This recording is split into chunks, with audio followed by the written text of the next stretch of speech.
STIMIK Stikom Bali kembali menggelar Konferensi Nasional Sistem dan Informatika sebagai ajang diseminasi dan diskusi bagi para peneliti dalam mempublikasikan hasil penelitiannya. Seminar yang kini memasuki periode ke-10 diikuti 178 peneliti dari 31 perguruan tinggi negeri maupun swasta seluruh Indonesia. Kemudian Bapak Profesor Dr. Made Bandung yang kebetulan Ketua Stikom Bali, Dadang Hermawan mengatakan konferensi ini merupakan kegiatan rutin tahunan yang bersifat nasional sebagai sarana penyebarluasan hasil penelitian yang telah dilakukan oleh para peneliti dari seluruh Indonesia. Melalui kegiatan ini diharapkan hasil penelitian dapat dimanfaatkan dengan baik oleh pihak yang berkepentingan, tidak hanya disimpan di rak perpustakaan maupun sebagai arsip.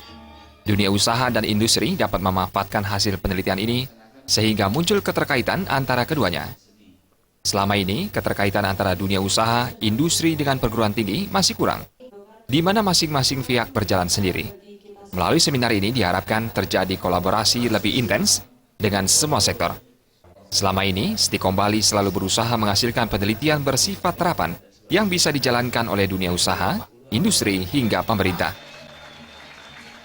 untuk menyebarluaskan kepada seluruh masyarakat tentang hasil-hasil penelitian mereka. Seperti diketahui saat ini kan sedang ngetren hilirisasi penelitian. Artinya penelitian itu bagaimana supaya betul-betul bisa dijalankan oleh yang berkepentingan atau oleh yang berkaitan.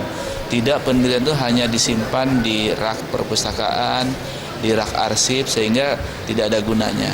Nah, Stikom Bali selalu dari tahun ke tahun, dan ini yang merupakan tahun ke-10, sudah melakukan hal ini untuk maksudnya supaya diketahui hasil penelitian para dosen, khususnya dosen IT ini loh hasil penelitiannya yang harapannya adalah bisa dimanfaatkan oleh para yang terkait, khususnya yang terkait dengan misalnya dunia usaha, dunia industri, supaya nanti ada keterkaitan antara perguruan tinggi dengan dunia usaha dan dunia industri yang selama ini di Indonesia ini masih sangat kurang.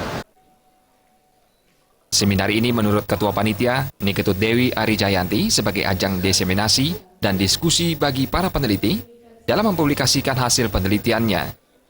Sekitar 205 makalah masuk ke Stikom Bali dan hanya 178 yang diterima dan didiskusikan pada seminar ini. SDN 2015 ini adalah seminar tahunan yang diselenggarakan oleh Stikom Bali, di mana bertujuan untuk sebagai ajang diseminasi dan diskusi bagi para peneliti dalam mempublikasikan hasil penelitiannya, sehingga bisa dijadikan sebagai dasar dalam memberikan masukan-masukan terhadap bagaimana penelitian di tahun ke depannya. Jumlah makalah yang masuk ada sekitar 205 makalah, kemudian yang ditolak 27 sehingga yang diterima sebanyak 178 makalah. Dan itu dari 31 perguruan tinggi negeri seluruh Indonesia, baik di negeri ataupun di swasta. Setelah penyelenggaraan periode ke-10 ini, Stikom Bali berencana menggelar kegiatan serupa, namun dengan kelas berbeda, yakni bertaraf internasional dengan topik yang berfokus pada bidang tertentu. Puji Antini dan Ari Wiratmaja, Bali TV.